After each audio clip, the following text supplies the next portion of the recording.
Welcome to Pod Save America. I'm Jon Favreau. I'm Jon Lovett. I'm Tommy Vietor. On the pod today, we have political reporter at The Guardian, Sabrina Siddiqui, and former White House lawyer to President Obama and friend of the pod, Danielle Gray. Huge friend of the pod. Before we begin, a few announcements. Tommy, you want to take the first? Big announcement, guys. Crooked Media's empire is growing. Today we announced a new show called Pod Save the World. The idea behind the show is I was, not someone that was particularly focused on foreign policy for most of my life. And then I spent 4 years working on the White House with the National Security Council and was involved in some of the, the day of the bin Laden operation. I was sitting there in the Situation Room and was in meetings about Syria and Iran and some of the hardest topics we faced. And it was the most fascinating education of a lifetime. And it was, I went from thinking that this was too complicated and boring, inaccessible to me, to the most important and fascinating thing you could be a part of. So I'm going to try to do a series of interviews with people who I worked with along the way, reporters and others who are with me in those meetings, to bring you guys behind the scenes into what it's like, how these decisions get made, and the stories of the people who make them. So please subscribe to Pod Save the World. It's on iTunes now. On iTunes. It's on iTunes now, guys. Pod Save the World. The first episode drops on Wednesday with Jake Sullivan, who was Hillary Clinton's top advisor. And a deputy national security advisor in the White House, right? He was Joe Biden's national security advisor. Yeah. There it was. Excellent. All right. Pod Save the World. Go subscribe. Also, keep subscribing, rating, reviewing Pod Save America in the iTunes store if you can. So we can, get back to the top of the charts again. Yeah, listen, I don't like this number 2 spot. It doesn't feel like us, frankly. I don't know what's going on with you people, but you're letting us down. The failing Washington Post is taking the top spot. Unbelievable. Bunch of... Just kidding. All right, Lovett, you have a... I'm not kidding. Lovett, you have a quick Guys, announcement as well. I have some good news for you. If you go to cottonbureau.com/crooked, we are selling merchandise. We've got Pod Save America shirts. We've got Friend of the Pod shirts. We've got some catchy phrases. Maybe a certain straight shooter respected on both sides is willing to share his brand with you. Some of the shirts may have some funny little descriptions. Lovett and I are wearing shirts, but Jon forgot, which was... Mine's in the wash. Which was a big source of contention this morning in the car. Lovett looked like I had killed Pundit when he walked out. And I walked out of his house and he said, "Where's the shirt?" Here's the thing. I have spent about a week doing a deep dive on how the hell you sell T-shirts on the internet. First of all, by the way, there are some companies in China doing some weird shit, and we're not doing that. We're working with this company called Cotton Bureau. They're in Pittsburgh, and they reached out to us because they like the pod, and they sent us some cool samples, which we've just been wearing for fun. Now, we went to dinner last night. Tommy wore a Pod Save America sweatshirt. Oh my God, he's going to tell this story. But I refused to, because people thought if I wore it, it'd be like I'm fishing for people to recognize me, which A, I'm not doing, and B, is happening anyway. Donald Trump is banning all Muslims. Can we get to that? Yeah. This is just... So anyway, Cotton Bureau is a great company. They sent us these great shirts. We're really excited to work with them. They helped us set us this store really quickly. I don't think we could have done it this fast without them. So buy and support this company and these shirts. And we think they're really cool. cottonbureau.com/crooked. They're very cool. And my announcement, more importantly, today is the last day of open enrollment where you can sign up for the Affordable Care Act to get insurance. Despite all the talk about repeal, delay, repeal and go fuck yourself, all this kind of stuff that's coming from the Republicans, if you sign up today for health insurance, you will have it for a year no matter what, at least. So go get covered. Very important. John's really one-upping us with the altruism. By the way, I feel like that was also my announcement, because I texted you to remind you about it, and I was like, we should do this on the pod. All right, let's get right into it. On Friday, President Trump signed an executive order that indefinitely suspends the settlement of Syrian refugees and temporarily bans people from 7 predominantly Muslim nations from entering the United States, with an exception made for persecuted religious minorities like Christians. The headline of Benjamin Wittes's Lawfare blog on this, which you should all go read, excellent piece on this, is "Malevolence Tempered by Incompetence," which I think is a great place to begin on what this ban is all about. So just a quick history on how this happened. Of course, in December of 2015, Trump issued a statement and called for a total and complete shutdown of Muslims entering the United States. This was, of course, in response to the San Bernardino attacks, which were carried out by a U.S. citizen and a permanent resident of Pakistan, not on the list. And then on Fox the other night, Rudy Giuliani said, a couple of weeks ago, Trump called and said, quote, "I want to do a Muslim ban. How do I do it legally?" I just want to point out that Rudy Giuliani is a great tool for us, because he cares more about seeming like an insider than actually being helpful to his friends. Repeatedly. Not helpful. Rudy Giuliani, not helpful to anyone. Kind of an idiot. Just a dotty weirdo at this point. Well, and so the reason we're saying this too is because the White House keeps saying it's not a Muslim ban. It's not a ban, nor is it Muslim related. And Rudy Giuliani just basically gave all the lawyers who wanted to say it is a Muslim ban a lot of ammo by saying that the president himself said it was a Muslim ban. It's not just a public PR thing. Like, it's going to be in lawsuit. It's going to be in the briefs. Yes, lawsuits. what Rudy just said will be in lawsuits. So good for Rudy. So the way this came about was Steve Bannon and Stephen Miller, a Jeff Sessions aide, wrote the executive order. No one in the government was notified until shortly before the EO was final. No consultations with Congress. They said that the Trump administration is saying it was written in consultations with Congress. Keep in mind, Jeff Sessions is still technically in Congress, so that's what they could be lying about that. They also said it was for national security reasons that they didn't tell anyone because all the terrorists could have come into the country immediately. Yeah, that leapfrog that 15-month vetting process for refugees. Right. Morons. Unbelievable. Congressional Republicans said that was a joke, basically. They were telling people that's no national security reasons is ridiculous. They didn't seek legal guidance from the Office of Legal Counsel in the White House, though they're now denying that, or the Department of Justice. And then at one point, the Department of Homeland Security said that it was not legal for the ban to apply to people with lawful permanent residence, also known as green card holders, and then Bannon and Miller overruled them. What do we think, guys? Tommy, you want to talk about why this was stupid? Yeah, I mean, there's so many reasons why this is a bad idea, but the first one I want to talk about is the fact that members of ISIS are cheering for this policy literally on social media. You have them calling it a blessed ban, and they're comparing the propaganda value of this Muslim ban to the Iraq War. That is a frightening thing. Others are saying that they're making true Anwar al-Awlaki, who is one of the most dangerous members of al-Qaeda, their leading propagandist. They're making his predictions come true that the U.S. would turn against its Muslim citizens. So the problem with this ban is, from a policy level, it doesn't make any sense, right? They cite in the EO that it was refugees who committed the 9/11 attacks. None of the countries those individuals were from are covered in this ban. It was Saudi Arabia, Egypt.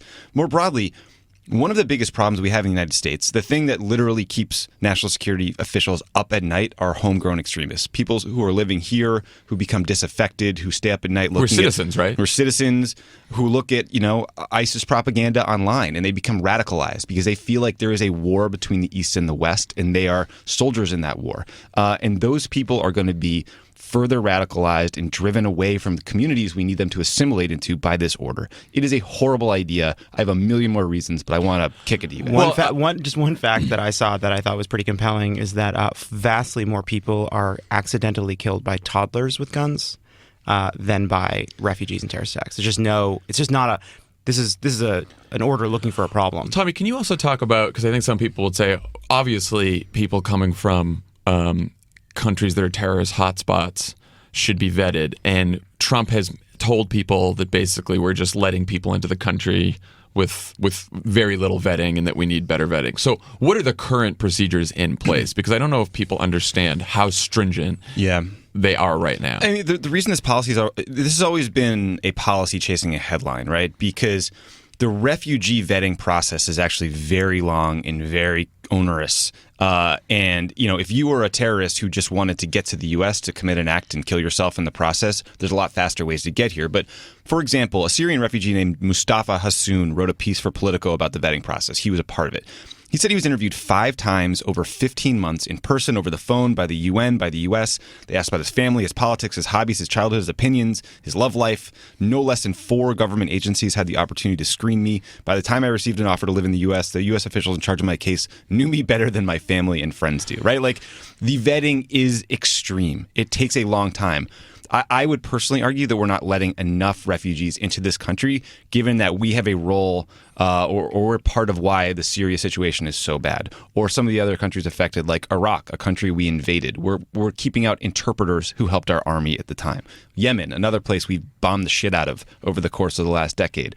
People are so desperate they can't get in. So on a policy level and a security level, we're not doing anything with this order seemingly to keep people out. We seem to be doing a whole lot to create more extremists in the process. Now, I saw a bunch of conservatives on Twitter, and then Trump said this himself in the statement that the White House released yesterday. Well, Obama did this for 6 months in 2011 for refugees coming from Iraq. So do you want to talk about that? Outrageous. In 2011, we ordered a review of what was called a special immigrant visa. And this was a program created to help Iraqis who helped us during the war to get to the United States. It was a very narrow review order that definitely did slow down the refugee process for about 6 months. The reason we did it was response to a specific threat information. Two Iraqis were arrested in Kentucky for plotting an attack. So we were like, whoa, let's slow down. Let's take a look what's going on here. But it wasn't. It was very narrow. Trump's order applies to 7 entire countries. 140 million people, right? Yeah, 140 million people. So we slowed. We did not stop resettlement. And you know what? People criticized at the time. And it was in response to a specific problem and something that needed to be tightened up. The exact thing that these conservatives are claiming Obama never did. Right. There's a certain brand of person on right now that thinks that the way you kind of, I don't know, defend Trump or pretend like what's happening isn't deeply troubled is be like, you guys are overreacting. This is exactly what Obama did, but you don't care because you're just a bunch of liberals and the media is biased. Here's the thing. First of all, that's not and true. And then from some of them, there's the inevitable, like, this is what's going to reelect Trump. I hate that. I can't even process that today. but it's the this idea that you guys are holding Trump to a different standard. First of all, we're not, right? These are different things. But also, I can't believe we had this impression that Donald Trump wanted to put in place a Muslim ban. He talked about a Muslim ban for 2 years on the campaign started with trail. that. Like the statement is still on the website. Muslim ban. It is still on the campaign website. Muslim ban is still on the campaign website, but the judicial branch is no longer on whitehouse.gov. So priorities in order with those goons. Favreau, I do want to address your point because there are people who are going to reflexively say, like, you know, you're not listening to the Trump voters. People are scared out there. You know, let's not come down hard on this. I just want to stay. I don't give a shit. You know what I mean? I don't care what you think the politics could be. I don't think any of us can figure this out. We should respond to this on a moral level, and we should respond from a place of authenticity because these are our values and these are the things we care about, right? And if you disagree, Google the St. Louis Manifest. That is a boat filled with German Jewish refugees that were turned away in 1939 by the U.S. and Cuba, and a quarter of them died in the Holocaust. We should not fuck around with situations like this where people's lives are at risk because it will not only those people will be put at risk and it will harm our reputation in perpetuity. There's a certain kind of it's just this like idea like you guys are playing right into Trump's hands. Like, look, Trump is innovative in a certain way in that we've always had wedge issues, right? You know, gay rights was a wedge issue, abortion's still a wedge issue, but Trump and Bannon are just being like, we're going to turn core tenets of America into wedge issues.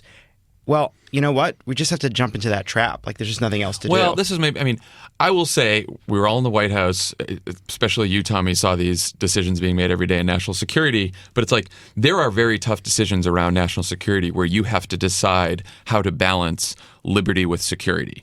And sometimes you have to make some concessions on that, right, to keep us safe and maybe, you know, and like even the guy who wrote the Lawfare blog that I was just talking about, he was like, look, I am saying how bullshit this ban is. He's like, I am for non-criminal detentions. I am for some of these things that you know, I thought. So there's a lot of tough things that the government does that a lot of conservatives or people who are interested in national security would say, yeah, I'm for that, but this ban is stupid. I mean, and I think if Trump really wanted to do this because of a specific threat, right, Trump could have given a speech on Friday saying, we are not at war with the Muslim world. This is not about religion. I am doing this for a specific reason. We all still would have completely disagreed and flipped out about it, but it goes to show that they did this specifically to freak people out and to cause chaos and to be cruel publicly. Like this was so sloppily poorly done that it was not a well thought out thing in any way, shape, or form. And it's also just they have no respect for the institutions of the government at any level, not even for the ones they now control. So they don't use the systems designed to make sure that these orders make sense, are constitutional, et cetera, et cetera. They also are showing a profound lack of respect for the people that are enforcing it. They're forcing government employees at the local level to decide whether or not they're supposed to listen to their superiors or obey a court order or talk to the congresswoman who came to the airport. Like, there's just such a profound lack of respect for Americans, for American government servants, and also especially for these desperate people trying to get into the country. I got up on my moral high horse. You're like 6 feet off the ground right now. I realize that. But I want to be clear. Presidents make decisions on foreign policy based on U.S. interests, right? It is a selfish, narrow decision-making process frequently about what's good for the country. And I've seen President Obama make many of those decisions. And we have not gotten involved in every humanitarian challenge across the world. Look at Syria, right? Like our record is not perfect. But I just think this policy is so dumb. No one has been killed in the U.S. in a terrorist act by anyone who emigrated or whose parents have emigrated from the 7 countries targeted by this EO, right? It is slapdash, half-assed idiocy. And you have countries that are left out, like Saudi Arabia, where the majority of the 9/11 hijackers came from. And people are pointing out, rightly, I think, that Trump has business interests there. And you know what? The bigger problem is the U.S. can't fight terrorism alone with U.S. troops globally. We need partners, right? We need partners like Pakistan who help us deal with the Taliban or Al-Qaeda, who need to have the political capital to work with their people to allow us to do certain things we need to do and for them to help us by them taking certain actions. When we alienate their entire populations, when we give their governments political cover to tell us to go away in perpetuity, we're making ourselves less safe. I just think we shouldn't have elected an old dotty racist to be president of the United States. I think he's making a fucking mess of it. Part of the problem. All right, let's talk about some of the results of the ban and the reaction. Lovett, you went to LAX on Saturday evening with Emily, and you guys did a little protesting. We did. Look, not my usual Saturday. It's funny, there really is something happening with people going to these protests, people that wouldn't normally. Great. It's awesome. And I would not have gone to it a year ago. I never would have gone to LAX on a Saturday night to protest. Right. I don't even kind of really going there to fly. It's a godforsaken place. It's a godforsaken place when they're letting the refugees in. Yeah, we went and we protest and talk to anyone? I don't like being I'm trying to get you to the. Well, yeah, no. So I talked to a bunch of people there, but there was this one woman who was telling her story. She was just there to pick up her uncle, who I believe was coming in from Iran, and she showed up at 7 p.m. The day the EO was signed, and she was there for a full 24 hours. And her family was waiting at home. They were excited to see him. The table was set. They had made his favorite food. The kids were staying up late, and she just never left the airport because he was stuck there. Yeah. And she was just exhausted and she'd been crying and her whole family had no idea what was going on, but it was incredibly powerful to see how supported she felt. She spoke at this. There was, several hundred people, maybe 1,000 people gathered at the international terminal, and there were all these speakers, but then this woman got up there and spoke and it was incredibly moving because then she's just like, I just came to the airport to pick up my uncle. And everybody cheered and supported her, and there were these, dozens of lawyers sitting around a sign that said, if you need legal help, come here, and all these people coming in to translate. There were 2 members of Congress there, kind of trying to get the customs officials to give them any information, which they either didn't have or couldn't give because it was chaos. But I think the inspiring thing is that people are turning out to protest in a new way. There were Black Lives. I feel like we're building on the success of Black Lives Matter, on union organizing, even Occupy Wall Street, which I think is still a contingent that's part of this new growing movement. But a spirit and culture of protest taking hold amongst people who never would protest is incredibly powerful. Yeah. And I think barring things getting much worse, and we're not in the prediction business anymore, but the single most important thing we can do is figure out how to harness this new energy and turn it into votes in 2018. Millions of people are taking the streets as a matter of habit now, which never, ever has happened before. I noticed this morning. One thing is there's more of us than them.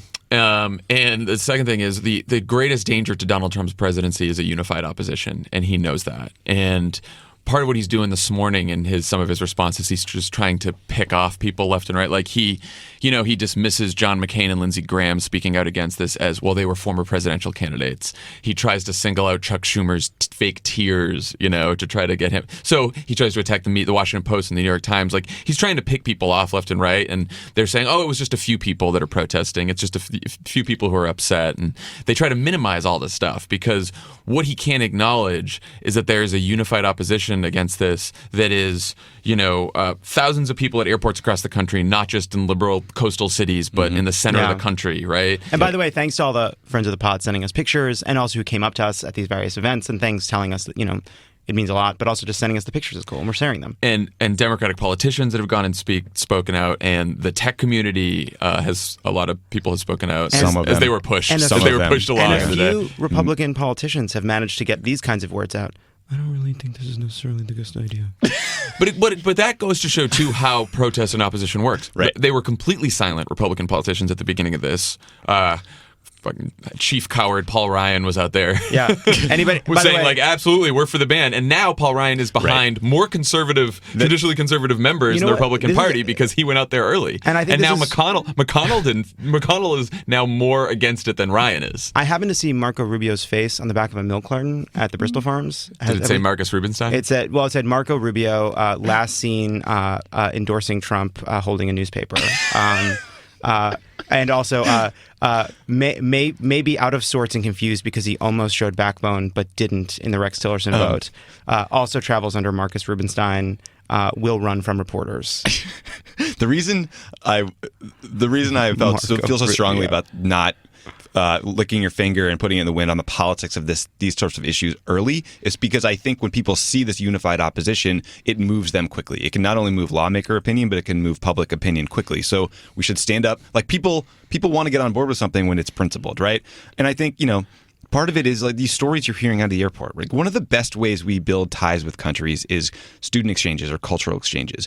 When you tell a kid in Tehran who is attending MIT that he can't come back, that is so dangerous. Interpreters. Iraqi interpreters, this like Iranian woman who's coming to Harvard Medical to work on a cure for tuberculosis. The guy, Iran's Asghar Farhadi, who's nominated for Best Foreign Language Film for the Oscar, may not be able to come to the Oscars. Now, I don't like seeing films with words on the bottom. I mean, I didn't come here to fucking read, but I still think it's wrong. Do you think Marco has enough cash to not show up on his credit card forms where he's staying right now? I don't know. Is he bouncing around like the fugitive? But it's the activism and the organizers and the protesters who are pushing the politics here. You saw Democratic politicians were like elbowing each other, like tripping over each other to get to the protests. airports. It's great. Good. And you know what? Chuck Schumer's been great on this. Like he was, they weren't fake tears. He was like genuinely moved. Yes. And I think I don't know. There's like certain kind of New York Jew that like you talk about the Emma Lazarus poem and you get misty. Well, the other thing you do. On this political front, I mean, what scares me about this is clearly this process, like Steve Bannon and Stephen Miller writing this EO, not sharing it with any of the relevant agencies, writing it so poorly that there was just mass confusion. Like, point A, it's very easy to have ideas in government. The execution is hard, which is why you vet things, because there's second and third order consequences that you don't anticipate, like millions of people with green cards not knowing if they're allowed back in, right? Or confused Customs and Border Control agents. I can't believe a 31-year-old graduate of Duke couldn't come up with an executive order without the help of the U.S. government. Mentored by Richard Spencer, by the way. Tough hit on Duke. But the other thing on the politics of this is where I do think Steve Bannon knows exactly what he's doing, because we are making it incredibly, like, European leaders are facing huge security threats, greater than us because of their borders. Mm-hmm. People can flow through Europe far more easily. It's easier to get there from Syria, right? They're trying to secure their borders and keep their people safe while maintaining their values. When Bannon is giving the right-wing party across Europe cover by doing this shit. And so we need to show as Americans that this is actually not what we stand for. Donald Trump is not putting forward our values and our beliefs to help these guys abroad as well. Yeah. So all of this is working in a sense. The ACLU sued. A federal judge granted a national stay on the deportation part. In Boston, they granted a stay on both deportation and detention. By the way, the ACLU's raised $20 million now. I don't know, some kind of crazy amount of money, and has like 150,000 new members. It's probably more by now. So that's really hopeful. And finally today or last night, the White House and DHS basically walked back the part of the ban that has to do with legal permanent residents, green card holders. They say it was never a part of that, which is a lie. Of course, right, they're lying. Yeah, as Jake Tapper tweeted this morning, he said they told him over the weekend it did include green card holders, and of course, green card holders were being detained all weekend long and being asked like intrusive questions in this kind of ad hoc loyalty test, which is ridiculous because they've already gotten the green card. They already went through the process. I mean, green card holders, America's their home. I mean, they work here, they live here, they can do everything but vote and serve on the jury. Like, it's ridiculous. We should also talk about some of the global reaction to this already. It's been criticized by... I'd say it's been mixed. Theresa May and Merkel. Justin Trudeau's welcoming all the refugees to Canada. Iraq and Iran have threatened to retaliate by barring American citizens from their countries. And then, like you were saying, Tommy, ISIS was just posting the stories with no comments. Well, from the Muslim world, it's been mixed reviews. Like, ISIS seems to love this order, but the rest of the Muslim community, the rest of the Muslim world, is opposed to it. I think. It's my best. Yeah, that's some searing analysis. That's my gut. That's some searing analysis. Take. What happens next? Where does this go from here?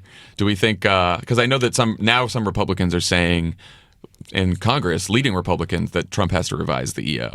I can't tell. Does he do that? Does he? Do they just move on? Well, he's announcing a Supreme Court pick Tuesday night at 8 p.m. So this seems like an effort to change the subject. Right? Yeah. Everyone knows that when something's going really well, you move up your Supreme Court pick to change the news. So I think they're showing with their actions. It's funny.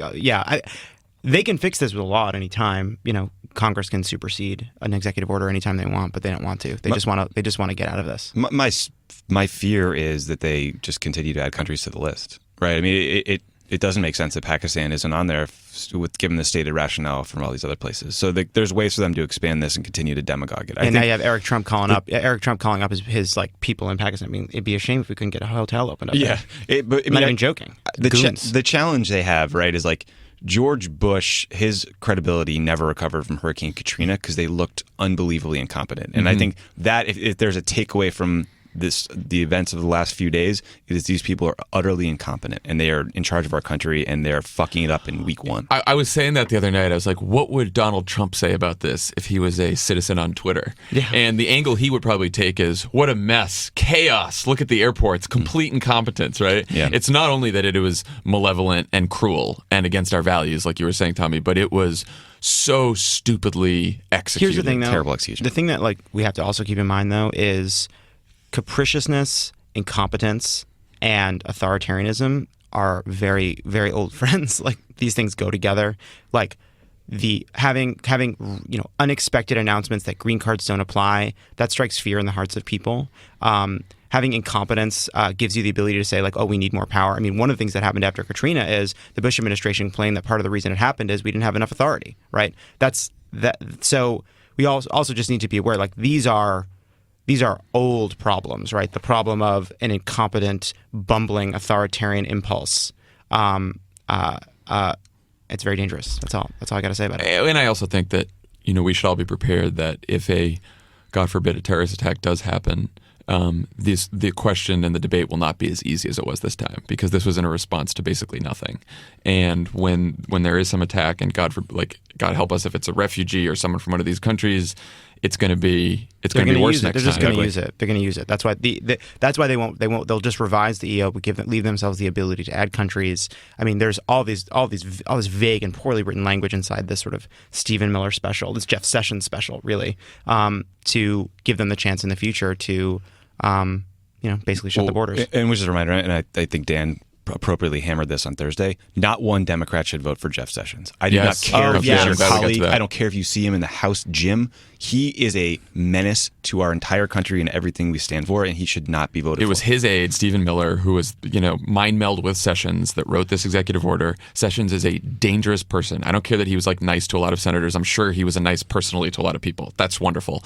But his views on government power and authority is very dangerous. Honestly, we don't even need to make an argument. It's not an argument. It's a pressure thing. If a Democrat votes for Jeff Sessions, they're not a fucking Democrat. They're done. We're done. We're not going to support them. We're not going to help them. We're going to primary them. We're done. Yeah. No Democrat. Just be nice to give people a reason why they should vote against him. They're not listening. Who gives a shit? They're a bunch of any Democrat considering voting for Jeff Sessions is a calculating moron. So let them calculate. If a Democrat votes for Jeff Sessions, they will lose the support of millions and millions of Democrats. Jon Lovett. Jon Lovett is pulling his support. No T-shirts for you. There it is. Not a friend of the pod. Not a friend of the pod, guys.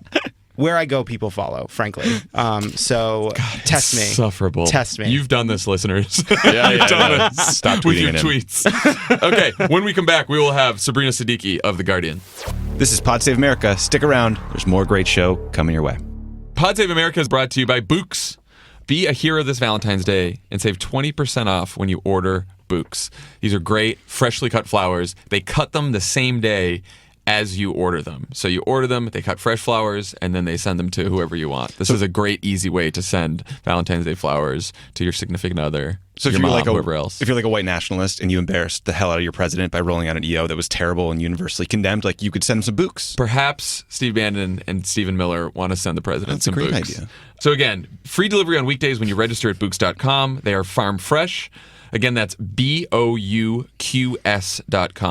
And the offer is 20% off your order, and you use the code crooked. Yeah, guys, don't wait till February 13th like I always do. Just do it today. Get on the ball here. We should send Emily a bouquet again because Because you used carnations. You know who I bet doesn't use cheap carnations? Books.com. I mean we don't know that, but probably we can get a nice one there. But we should send her some nice flowers because I screwed up the last bouquet when we worked out of our house for a week without leaving.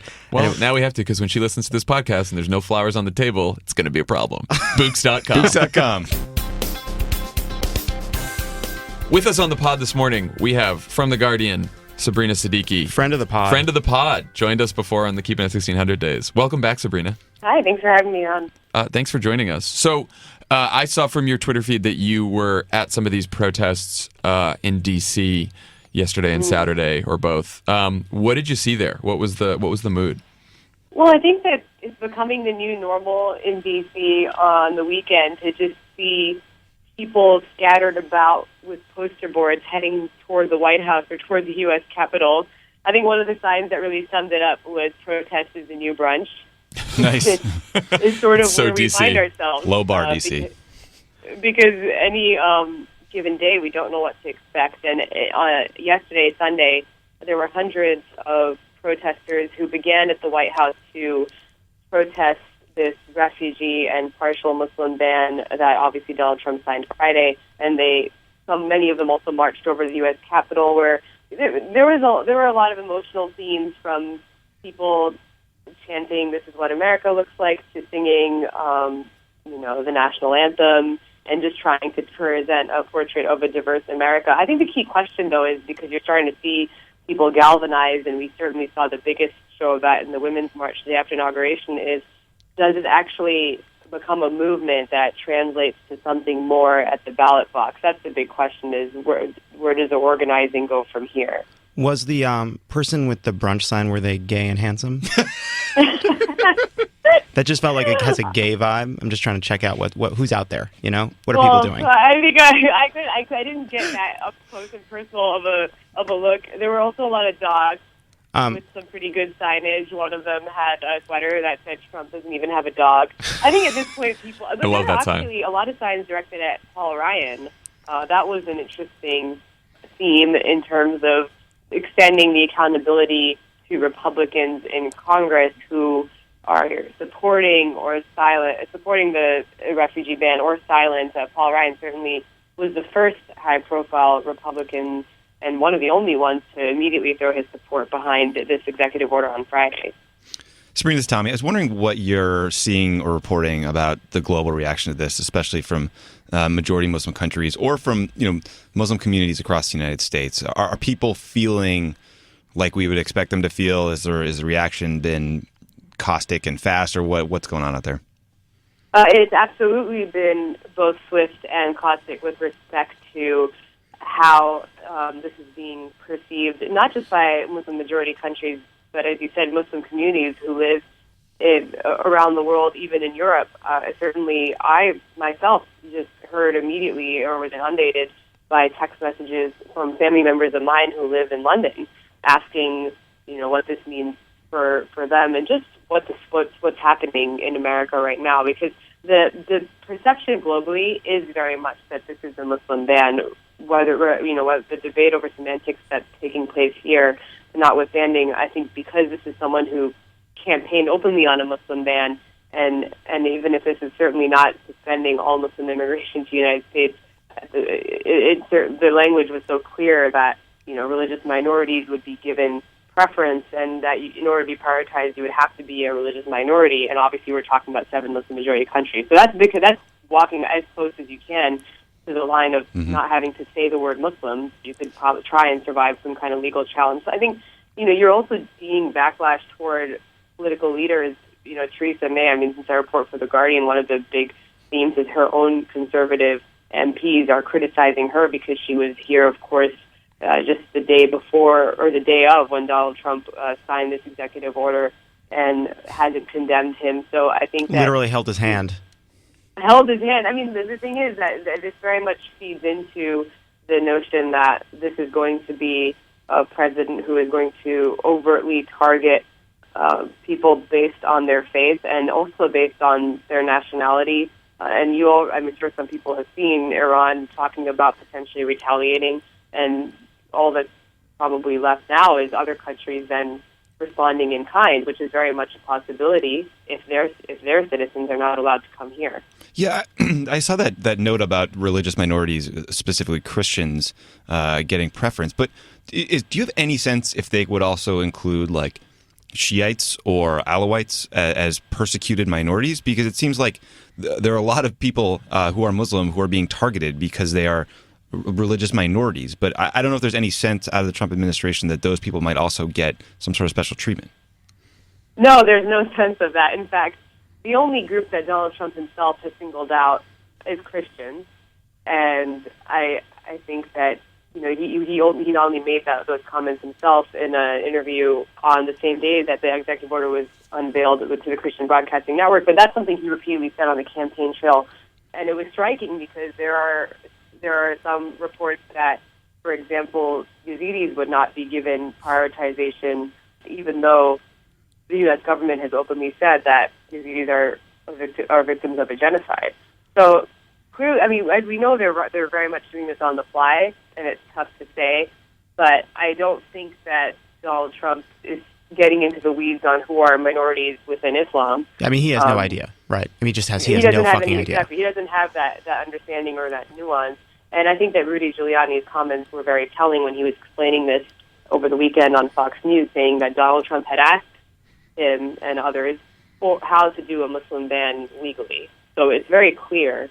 And I've talked to lawyers at the ACLU who say that that's the one thing that gives them some confidence that they can really litigate any of the actions he takes against Muslims in court is there's just such a rich history of Donald Trump's statements that you could use to point to his intent here, which is to discriminate against Muslims. I've noticed on Capitol Hill there have been more Republicans in the last 24 hours who have started to say that the Trump administration needs to revise the executive order to make it narrower.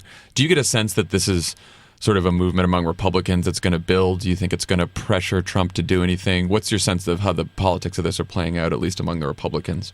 Well, I think the silence for the first 24 hours from most of them was telling because they were trying to get a sense of what is even happening. So concerning to so many of them has been the fact that, forget consulting Republicans in Congress, the White House didn't even consult the appropriate agencies, not even the new chief of the Department of Homeland Security. So I think that the question is, are they just talking about green card holders who were clearly also being swept up in this order over the weekend, and now that's something the administration is claiming that they're going to look into revising? Or are Republicans also going to argue that beyond just green card holders and people who've been vetted, is it still too broad? Because they have supported and passed legislation that would ban refugees from certain Muslim-majority countries and restrict even overall immigration from certain Muslim-majority countries. They did that in December of 2015 after the attacks in Paris. So it's one of those questions of, was that posturing in the campaign because Donald Trump had made this a campaign year issue, or are they actually now kind of looking at the scenes at the airports and at this movement we're talking about that's mobilizing and assessing the politics of it?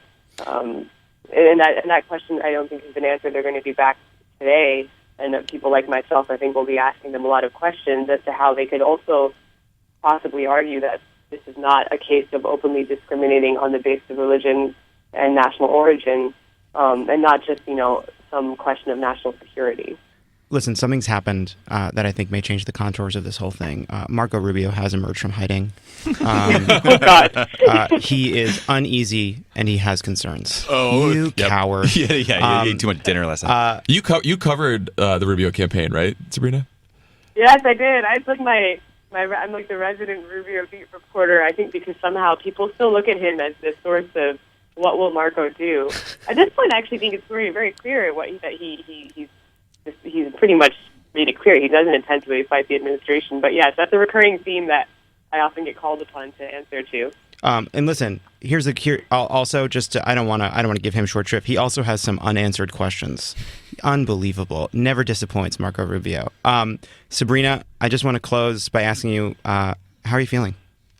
This is tough. I will tell you that I had texts that I was receiving from family members my family is from Pakistan, paranoid because the White House is signaling they might add Pakistan to the list. And that would mean that our relatives who come to visit all the time can't do that for who knows how long of a period. And it doesn't matter that, I don't want to make it just about any one country, because those of us who have been raised in Muslim communities, this action that was taken directly affects people that I have grown up with and people that, are part of our communities who are trying to figure out, what this means for their family members. And I think that, I always said this whole debate of do you take him literally versus seriously, take him both ways, and don't underestimate his potential to do everything that he campaigned on doing. Everyone keeps saying, well, maybe he won't go quite so far as what he campaigned upon, but really anything's possible. And the fact that this has come within the first week of his presidency really puts you on a path to worrying that this might just be the beginning. So, you take it one day at a time, but I do think that, the scenes that you're seeing are very encouraging, that people are out there, and not just in Democratic cities, they're out there all over the country. So I think that the question becomes, again, though, the key question is, can people translate these protests into real action when it comes to trying and defeating some of these measures? That's what really would give people a lot more sense of security in these communities. But it's a start. It is a start. Like I said, one day at a time. All right. Sabrina, thank you for joining us. Thank you. Please come back again. Thanks. Appreciate it. Take care. Bye. Thanks. This is Pod Save America. Stick around. There's this great stuff coming. Lots of great stuff.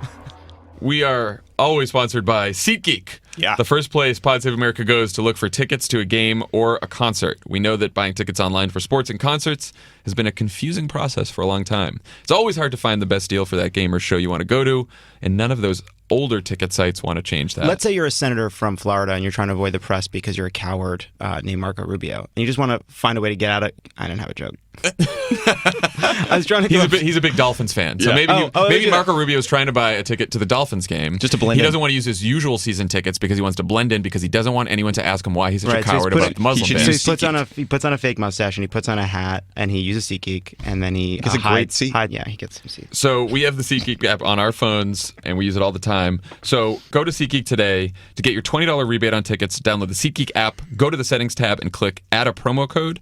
Enter promo code CROOKED, and SeatGeek will send you $20 after you've made your first ticket purchase. Download the SeatGeek app and enter promo code CROOKED today. Okay, so before we move on to our interview with Danielle Gray to talk about EOs in the Supreme Court, let's talk about Steve Bannon. Our favorite. Our favorite, right. And the story that was out over the weekend that there was also a presidential memorandum on Friday that reorganized the National Security Council so that Bannon gets a seat on the Principals Committee. Yeah, let me explain how this works. So the National Security Council is essentially an entity that convenes all the relevant parts of the national security apparatus. So a Principals Committee meeting is when the National Security Advisor gets the Secretary of Defense, Secretary of State, the DNI, all those relevant people literally around a table in the White House Situation Room to talk about an issue and try to make decisions. What they did over the weekend was they gave Steve Bannon, a political hack, a permanent invite, literal seat at the table at those meetings, and they removed the Director of National Intelligence and the Chairman of the Joint Chiefs of Staff. Okay, they're allowed as needed. Let me just point out that almost every PC Principals Committee I've ever been to begins with a intelligence overview and includes a military component. So, of course, the chairman should be there. This is a huge break from precedent. There are people out there trying to say, well, Axelrod attended a couple meetings. Like, I was in those meetings. Gibbs and Axelrod or David Plouffe, they would occasionally attend national security meetings if there was an issue that touched on working with Congress or rolling something out to the public, something we really needed to explain. It was rare, and it was something we tried to prevent because you don't ever want politics to come up in those meetings. In fact, there's sort of like a false piousness where we try to prevent it. So, this basically means, I think, that foreign policy is getting run through Bannon. And Sean Spicer is trying to say, oh, well, Steve Bannon was in the Navy for 7 years, so it makes sense to be there. Meanwhile, they are telling a 4-star general, General Dunford, the chairman of the Joint Chiefs, that he's allowed to show up if he asks. It is the most ludicrous, idiotic thing I've ever fucking heard. I love the Navy thing. Sean Spicer, come on, man. Laughable. Also, I remember a couple of years back when it was reported that Axelrod might have gone to a national security meeting. There was like 2 weeks of hysteria. Bob Gates lost his mind. He wrote a book called Duty. He was so upset. Fox News did like 50 million segments about how bad this was. Guys. This guy is now running the National Security And Council. he's a nationalist. I don't think this opposition's on the level. I mean, we wanted to touch on this because this is codifying politics as being the cornerstone of their foreign policy decision-making. If Donald Trump wants to talk to Steve Bannon or Jared Kushner or Joe Schmo on the street about foreign policy, that is his right. But there's something that's supposed to be sacrosanct about the White House Situation Room deliberations where you're supposed to focus on U.S. interests and not re-election, not politics. Politics it seeps through every decision ever made. Like, we can't pretend otherwise, but I've sat in a million meetings and people like Dennis McDonough or Tom Donilon or General Jones would never allow for a political debate to emerge in those meetings. It doesn't happen. And by the way, don't take us Obama hacks' word for it, right? Like, all the Bush people General are out there. Hayden. All the Bush people are out there today. Josh Bolton, who's chief of staff in the Bush White House, all these other people are saying They wouldn't let Karl Rove in those meetings. Yes, they wouldn't. They wouldn't let Karl Rove in those meetings. They think this is unprecedented. And this is a bipartisan condemnation of this complete fucking bullshit and that Karl Steve Bannon, Rove. scary white nationalist sympathizer, is now running the National Security Council. Karl And if you want to see like how well he's doing, look no further than how the EO played out and how the Muslim ban played out over the weekend. Great work. Great job, Steve Bannon. More of that to come. You know what? Now I don't want to make my point. You just kept rolling over me, so you're fine. You feel good about it? That must be so hard. That was Lovett. hard. Imagine what happens. Let's get what? Danielle Gray on the phone. Let's do it. All right, when we're back, when we come back, we will have former lawyer to President Obama and good friend of the pod, Danielle Gray. And one last point. I mean, if you're a political hack interfering in national security decisions because you've muscled your way into a national security meeting you have no business being a part of, and you just want to feel comfortable, try Tommy John underwear. Okay, we'll be back. Really. Hey, don't go anywhere.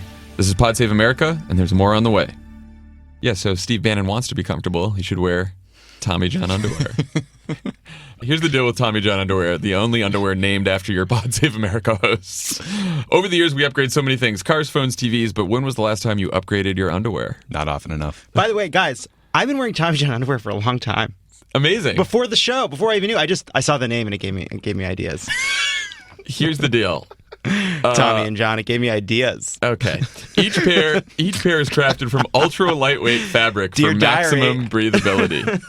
Keep going. People like the ads when we do this. Yeah. Well, let's just make sure they know what it's about. Tommy John's patented 21st century design even makes it impossible to get a wedgie. It says, honestly, guys. where were you guys in high school? Oh man, their undershirts go on like a second skin and never come untucked. Even their socks are engineered to stay up all day. And Tommy John underwear is backed by the best pair you'll ever wear, or it's free guaranteed. No adjustment needed. So hurry to TommyJohn.com/crooked and treat yourself to an exclusive Valentine's Day bundle. Plus, save 20% on your first order. That's TommyJohn.com/crooked for 20% off. TommyJohn.com/crooked. Go get some today. I feel like I have my own Valentine's Day bundle right here in front of me. On the pod today, we have Danielle Gray, who was a lawyer in the White House when we were there. Look, Danielle, we're friends, and I just want you to know that I kind of play a character on this podcast where I'm like arrogant and a bit smug. Straight shooter. Can you imagine that, Danielle? Danielle is also I'm just so excited that I thought it was going to take me years to make the cut as a friend of the pod. So I'm just excited that there's a lot of legal news these first 10 days. Yeah. You jumped right to the front of the line. Let's start with talking about we were going to have you on originally just to talk about Supreme Court stuff, but since the executive order came out Friday banning refugees and people from Muslim majority countries, we figured we should start there. Could you talk a little bit about the process of crafting an executive order in the White House? I know this is an exciting topic, but it seems relevant Yeah, I mean, today. I think ordinarily this is probably not a very exciting topic, but I think, this weekend highlights the kind of chaos and confusion and very real, fear that can ensue when that process is abandoned. So, our process generally was one that really dates back to the 60s, which is that you would receive a draft executive order. Lawyers in the White House and at the Justice Department would review the executive order for legal concerns. You would then have the Office of Management and Budget circulate that draft to different agencies within the executive branch that might have interests or equities in the particular policy decision at issue, to determine whether there were any concerns, if you had concerns about how it was being implemented or concerns about how it would operate in practice. And you'd have this kind of back and forth so that ultimately when you handed the executive order to the president, he could be assured that what he was signing had been reviewed for legality, that agencies that may have, had concerns about it, that those concerns were aired out before he was signing it. And so that was the general basic process that we followed. Did that happen with the Trump White House this time around? It's unclear. I think it's really hard to follow the news these days, but I think in the last 48 hours we've heard varying reports. I think his press secretary said that there were national security concerns about showing it with agencies. There was a unnamed senior official yesterday who said that the Justice Department looked at it. There have been suggestions that maybe the transition beachhead teams took a look. But I think it's hard to tell. They could tell us whether or not the Office of Legal Counsel wrote a memo to the president assuring the president of its form and legality, as is customary. They could, a reporter could certainly ask them that, and they could answer that question. Can I ask you a question? So, what would happen? Look, this wouldn't have happened, but let's say the Obama White House produced this draft EO, and it came across your desk. Other than literally setting yourself on fire inside the White House and running screaming out of the building, what would you do with your red pen? What would you do? If I received that executive order? That's a hard counterfactual. Well, let's just talk about the way it was drafted. Say you agreed with the policy in principle, but you read the text of the EO. I mean, was it, because it seems like it wasn't very well written in the first place. Sure. Listen, I think thanks for fixing my question. Part of the reason that people have been talking about process here is not out of a sense of we did it this way, so you should too.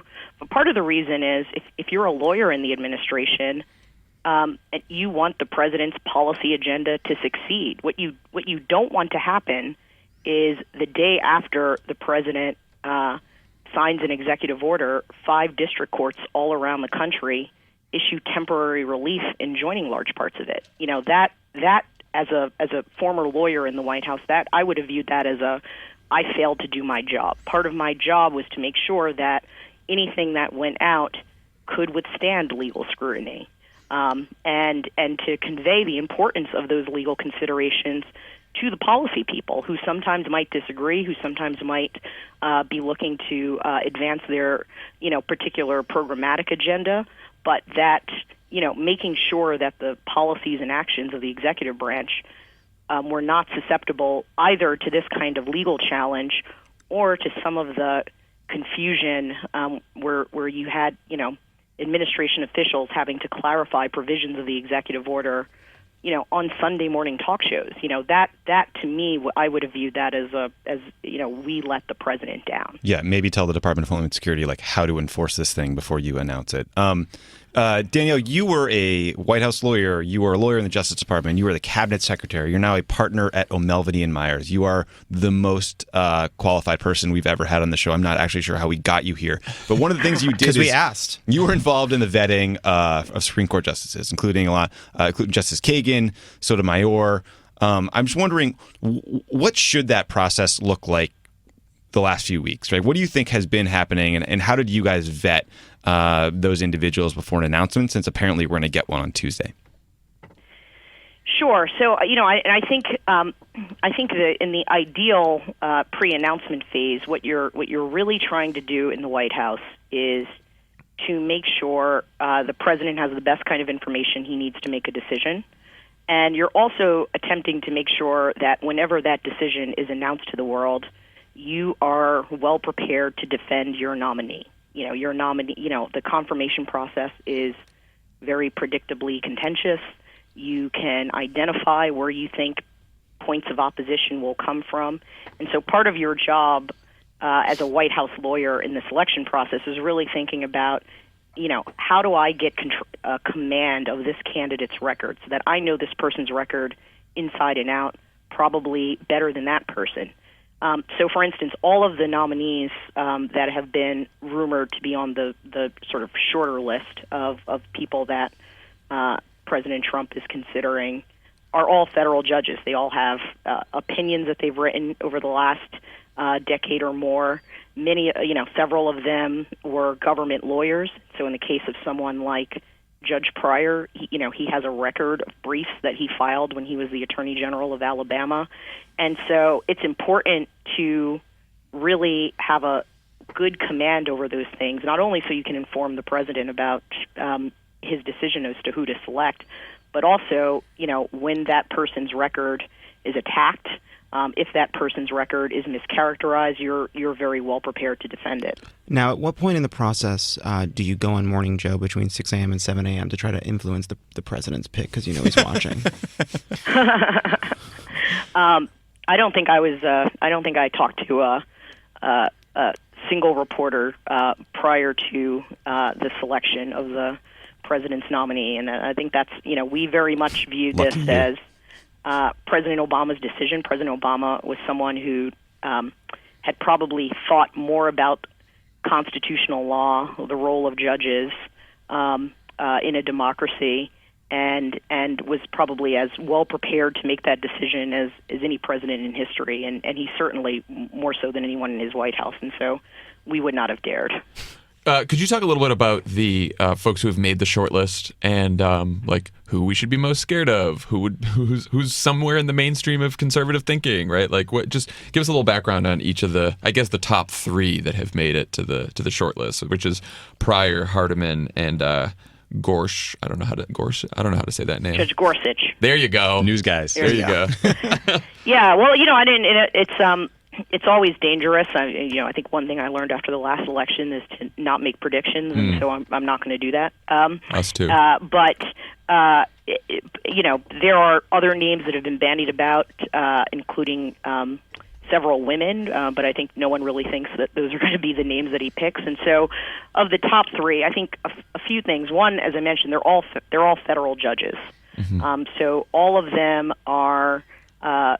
Have been on the bench for a number of years and will come to this confirmation process with a record of judicial decisions that people can review.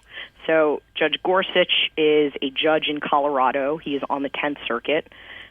He is known for being someone who probably is as close to the mold of Justice Scalia, whose seat this nominee will fill, as anyone else on the list, in part because he's well known for having a theory of the Constitution that what matters is how it was understood at the time it was written, which is known as originalism.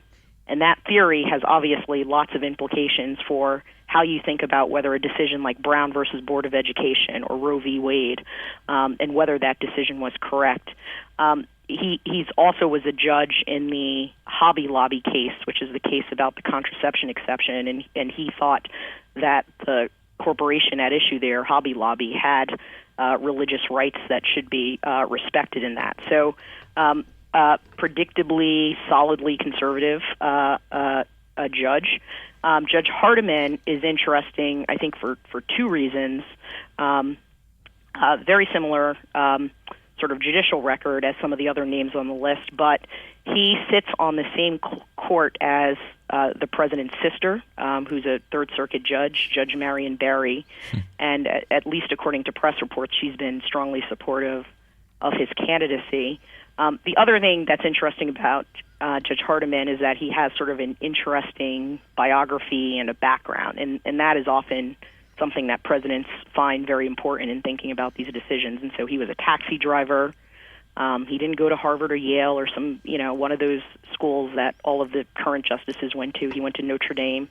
But again, has a pretty strong conservative record, has issued decisions on gun control and the Second Amendment, and is someone that, the Federalist Society, Heritage Foundation are equally excited about.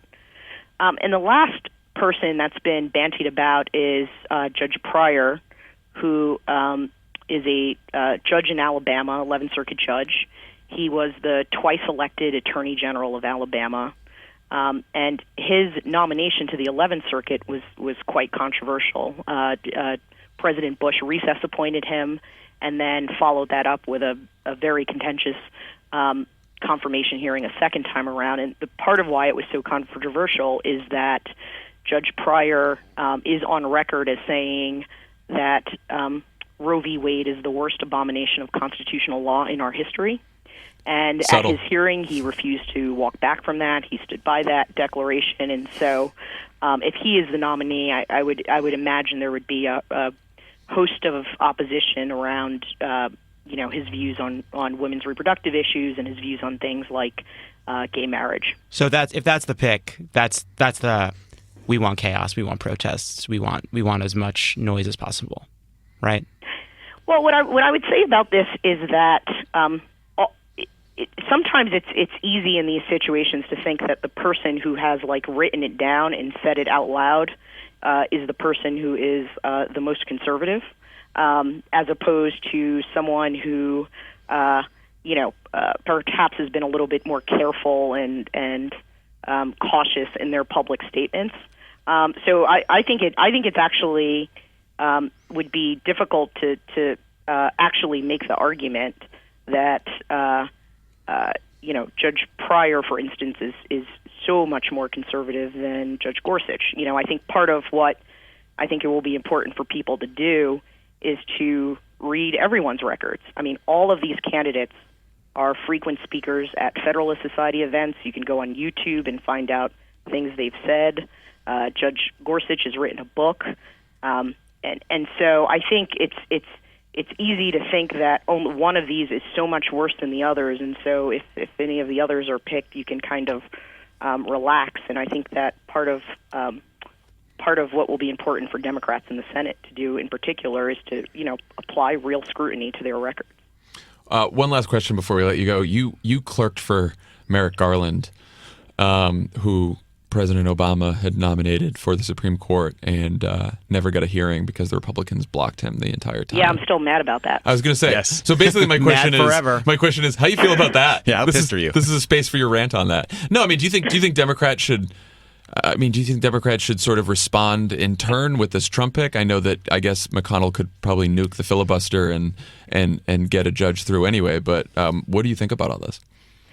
Well, I'll say a few things. I mean, I did clerk for Judge Garland, and I think he would have been as fine a justice as we've ever seen on the Supreme Court. And if I take one positive thing from the last year, I think the American people, were able to see up close, not only his sort of intellect and his temperament, but just that he's a really good guy who's really decent and has the highest character. And I think one of the things that's been a little bit disappointing is that we've sort of stopped talking about how we got here. This seat didn't arise 2 weeks ago or a month ago. This seat became vacant almost over 300 days ago. And Judge Garland waited over 300 days, never received a confirmation hearing. Number of senators refused to meet with him during the traditional courtesy meetings. And all in advance of a principle that was a fake principle. This idea that you just don't confirm a nominee when it arises in the last year of a president's presidency, which has been well debunked. So I think there's a lot of temptation to just sort of throw our hands up and say, well, we're not going to participate at all. This is a stolen seat. And that's Ron Klain wrote an article today in the Washington Post saying that's a very appealing thing, particularly for many of us who know and respect and admire Judge Garland and feel very bad about what happened to him, what happened to President Obama, and what happened to the country as a result of what happened with that seat.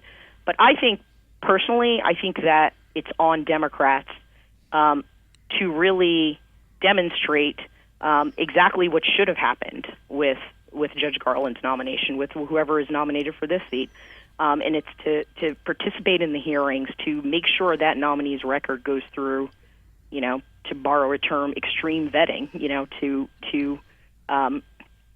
make the case to the American people that what's at stake in this is not just sort of whether one conservative justice will be replaced with another, but really all of these potential candidates are in their late 40s and early 50s, and you're really talking about shaping for a long period of time to come on the Supreme Court a certain viewpoint, and I think that it's really important for Democrats in the Senate to make sure that those views are subject to scrutiny, because it's unclear that a majority of Americans actually voted for restrictive rollbacks in a woman's right to choose, or an absence of checks on presidential power. And so I think that's something that really should come out in these hearings. Yeah, it is important to make an argument. Yeah. Danielle, thank you so much for joining us. We appreciate it. Come back soon. Happy Come back to. soon. Thanks, Danielle. All right, take care. Bye. That's it for Pod Save America today. Thank you again to Sabrina, Siddiqui, and Danielle Gray for joining us. Also, remember to go subscribe to Pod Save the World, Tommy Vietor's new show, Check it out. which will drop on Wednesday. And also, if you want some merch, You get some fun shirts, people. cottonbureau.com/crooked. You got it. Thanks, guys. There you go. Take care.